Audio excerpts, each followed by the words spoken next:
அவர் நம்மளோடு இருக்கக்கூடிய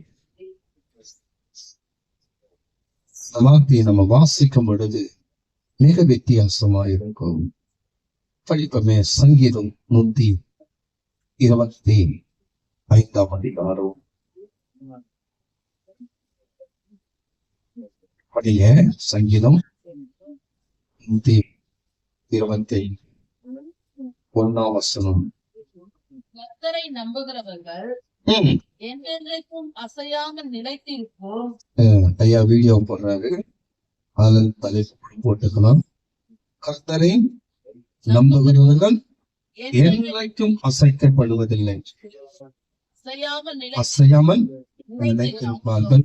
சீயோன் பர்வதத்தை போல் இருப்பார்கள். அல்லேலூயா, அல்லேலூயா. வசனம் சொல்லுது படிமாங்க. கர்த்தரை நம்புகிறவர்கள், கவனிங்க, கர்த்தரை நம்புகிறவர்கள் என்றைக்கும் அசையாமல் நிலைத்திருக்கும் சீயோன் பர்வதத்தை போல் இருப்பார்கள். எப்படி இருப்பாங்க? நிலைத்திருக்கும் சீயோன் பர்வதத்தை போல் இருப்பார்கள். அல்லேலூயா. அவன் இந்த பர்வதம் என்ன சொல்லப்படுது? பர்வதம் என்று சொல்லப்படுது. இது சங்கீதம் 21 அதிகாரம் 1 வசனம் சொல்றது, எனக்கு ஒத்தாசையும் பர்வதத்துக்கு நேராய் என் கண்களை ஏறெடுத்தேன். அல்லேலூயா. அப்ப எனக்கு ஒத்தாசையும் பர்வதத்துக்கு நேராய் என் கண்களை ஏறெடுப்பனா, இந்த பர்வதம் என்பது விசேஷமானது. இந்த பர்வதம் என்பது என்னது? விசேஷமானது. அதனால அவர் சொல்றாரு, எனக்கு ஒத்தாசையும் பர்வதத்துக்கு நேரா. அப்ப இந்த பர்வதம் என்பதை நான் என்ன என்று தேடி பார்க்கும் பொழுது வேற வித்தியாசம் இருக்கு.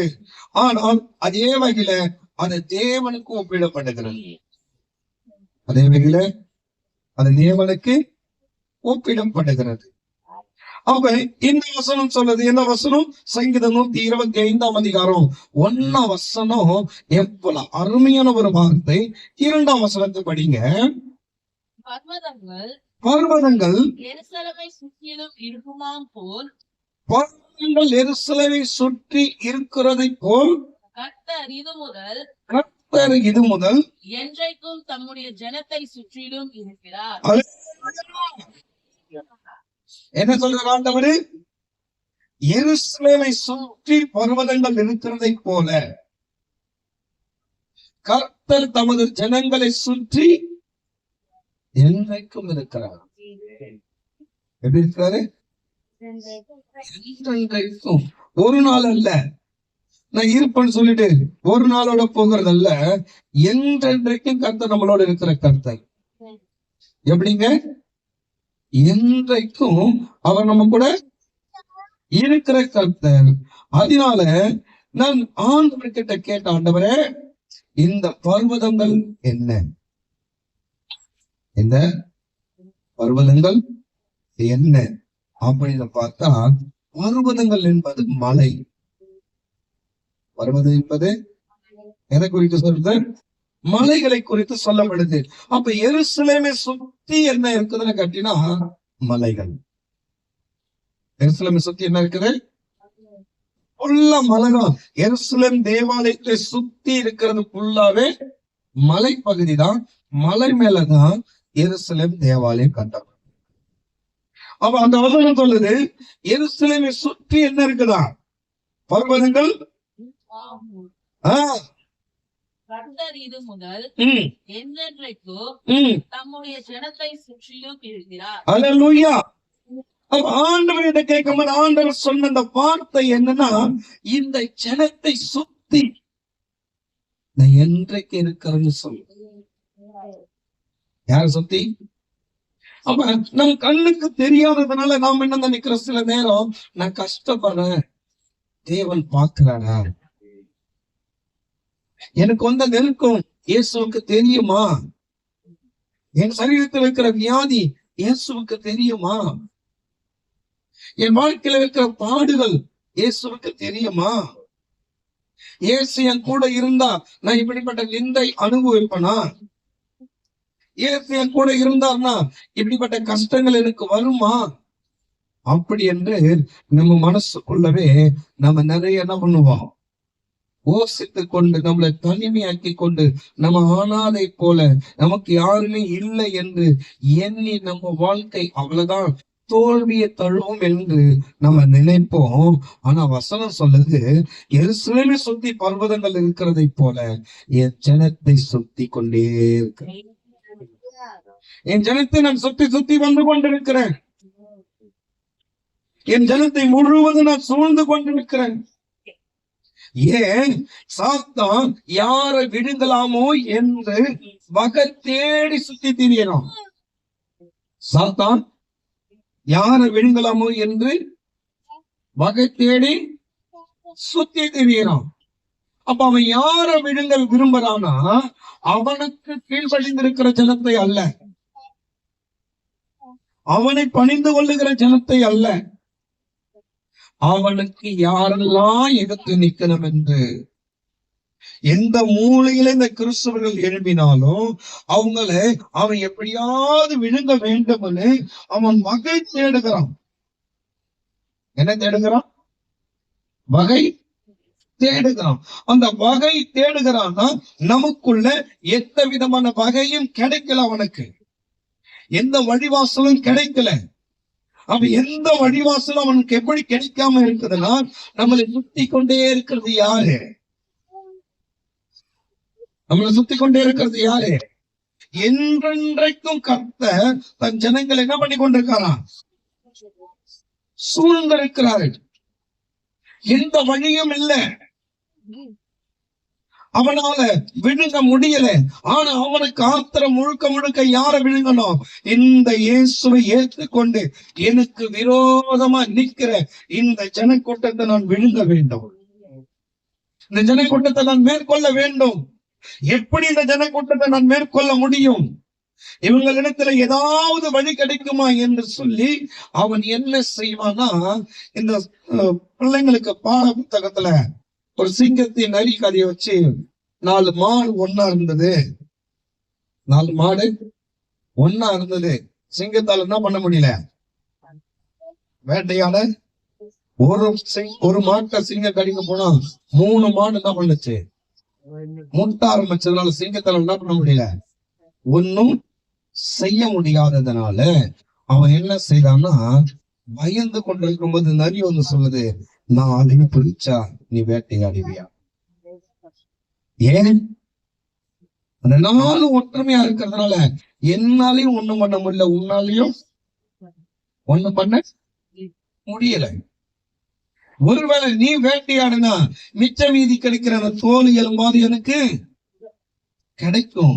நான் நரி தந்திரமாய் என்ன பண்ணுவேன், இந்த மாட்டை பிரிக்கிறதை போல சிங்கத்தை போல இந்த சாத்தான் வகை தேடி திரிகிற அந்த சாத்தான் என்ன செய்யறான்னா, முதல் நம்ம கிட்ட இருக்கிற ஒரு மனத்தை உடைக்கும்படி.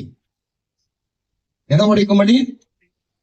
முதல் ஒரு மனத்தை எங்க உடையும்னா, நான் என்ன பாஸ்டரா, நான் என்ன ஊழியரா, நான் ஏன் கலந்துக்கணும்? எதை ஞாயிற்றுக்கிழமை சபைக்கு போனேன், வீட்டுக்கு வந்துட்டேன். இதோட அடுத்த ஞாயிற்றுக்கிழமை சபை குறித்து எனக்கு சபை எப்படி இருந்தா எனக்கு என்ன? அல்லேலூயா. சபை எப்படி இருந்தா எனக்கு என்ன? சபை எப்படி போனா எனக்கு என்ன? ஏதாவது கேட்டா நாங்க கொடுப்போம், இல்லைன்னா இல்ல. அப்படி என்ற எண்ணத்தை முதல்ல இந்த சாத்தான பண்ணோம்னா நமக்குள்ள விதைப்போம். அந்த விதை எப்படின்னா, நம்ம என்ன ஊழியரா, நமக்கு எதுக்கு அந்த பொறுப்பு, நமக்கு எதுக்கு அந்த கேள்வி, நாம ஏன் அதை செய்யணும்? இப்படின்ற எண்ணங்கள் நமக்குள்ள வரும் பொழுது நாம கொஞ்சம் யாரை விட்டு பிரிவோம், சபையை விட்டு பிரிவோம்.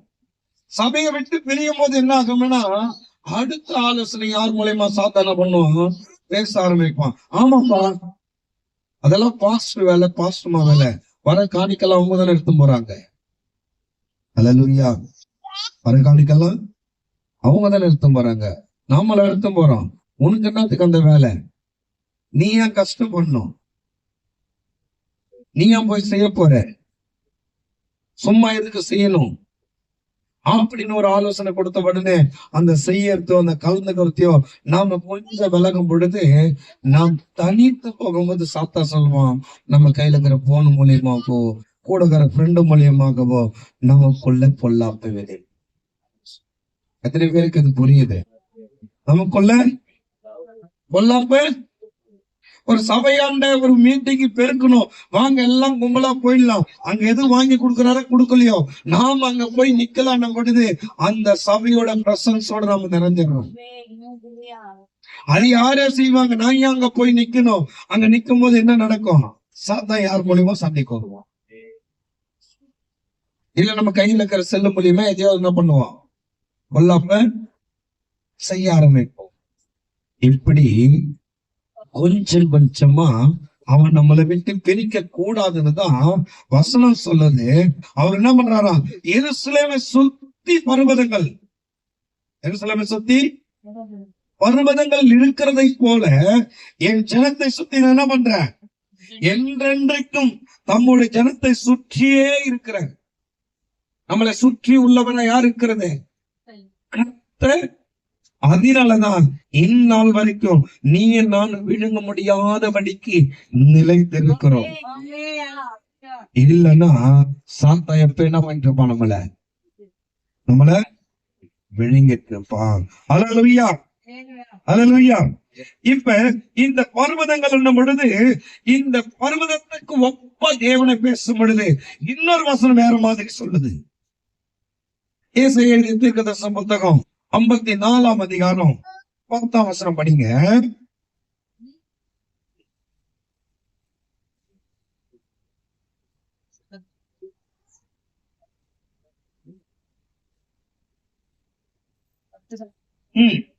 மலைகள் விலகினாலும் பர்வதங்கள் நிலை பெயர்ந்தாலும் என் கிருபை உன்னை விட்டு விலகாமலும் என் சமாதானத்தின் உடன்படிக்கை நிலை பெயராமலும் இருக்கும் என்று உன்மேல் மனதுருகி கர்த்தர் சொல்லுகிறார். அல்லேலூயா. இங்க என்ன சொல்லப்படுது, அங்க எருசலேமை சுத்தி பர்வதங்கள் இருக்கிறதை போல என் ஜனத்தை சுற்றிலும் என்றென்றைக்கு நான் என்ன பண்றேன், நிலைத்திருப்பேன் தேவன் சொல்லிட்டாரு. இங்க வசனம் சொல்லுது, மலைகள் விலகினாலும் பர்வதங்கள் இலை பெயர்ந்தாலும் என் கிருபை உன்னை விட்டு விலகாமல். அல்லேலூயா. அப்ப இங்க வசனம் சொல்லுது, அங்க எனக்கு ஒத்தாசை பர்வதத்துக்கு நேராய் என் கண்களை ஏறெடுப்பேன். இங்க அதே 125ஆம் அதிகாரம் 1ஆம் வசனத்துல என்ன சொல்லப்படுது, ஃபர்ஸ்ட் வசனம், பர்வதத்தை போல நான் இருப்பேன். ஆனா ஏசாயா 54:10 சொல்லுது, மலைகள் விலகினாலும் பர்வதங்கள் நிலை பெயர்ந்தாலும் என் கிருபை உன்னை விட்டு விலகாமல். அல்லேலூயா. அப்ப இதை நாம கொஞ்சம் பார்க்கும்போது எனக்கு கொஞ்சம் ஆச்சரியமா இருந்தது. அந்த ஆச்சரியமான ஒரு விஷயம் என்னன்னா, எருசலேம்னா என்னது சொல்லுங்க, எருசலேம்னா என்னது? நம்ம எருசலேம்னு சொல்றோம்ல, எருசலேம்னா என்ன அர்த்தம் சொல்லுங்க, எருசலேம்னா என்ன அர்த்தம்? உங்களுக்கு எல்லாருக்கும் நிறைய வேண்டி சொல்லிக்கிறேன், எருசலேம்னா என்ன அர்த்தம் சொல்லுங்க, எருசலேம்னா என்ன அர்த்தம்? ஏமா என்ன பார்த்து பேசுமான்னு அங்க பேசி நிக்கிறேன், என்ன பாருங்க, எருசலேம்னா என்ன அர்த்தம்? ஏமா எருசலேம்னா என்ன? என்னமா தேவாலயம். உங்களுக்கு பல தடவை சொல்லி இருக்கிறேன், மெயின்ல அத முதல்ல மெயின்ல வைங்க. எருசலேம்னு சொல்லிட்டா என்னது, தேவனுடைய. இன்னைக்கு அந்த ஆலயத்துக்கு தான் சண்டை. எருசலேம் என்பது தேவனுடைய ஆலயம். அப்ப மனுஷன் கையினால கட்டும் ஆலயத்தில் நான் வாசம் செய்வதில்லை. மனுஷனே சொல்லுங்க, மனுஷனே தேவனுடைய ஆலயமா இருக்கிறோம். ஏன்னா வானமும் சிங்காதனமும் பூமியின் பாதவடிமா இருக்கு. அப்ப நீ எனக்கு பூமியில எவ்வளவு பெரிய தேவாலயத்தை கட்டுவ, எனக்கு உன்னால கட்ட முடியாது. நான் உன் ஈக்களுக்கு வந்து உன் உள்ளத்துல வாசம் செய்யணும்னு சொல்லி உன்னையும் என்னையும் என்னவா மாத்திட்டாரு ஆண்டவரே? தேவாலயமா மாத்தினாரா இல்லையா? மாத்திட்டாங்க. இப்ப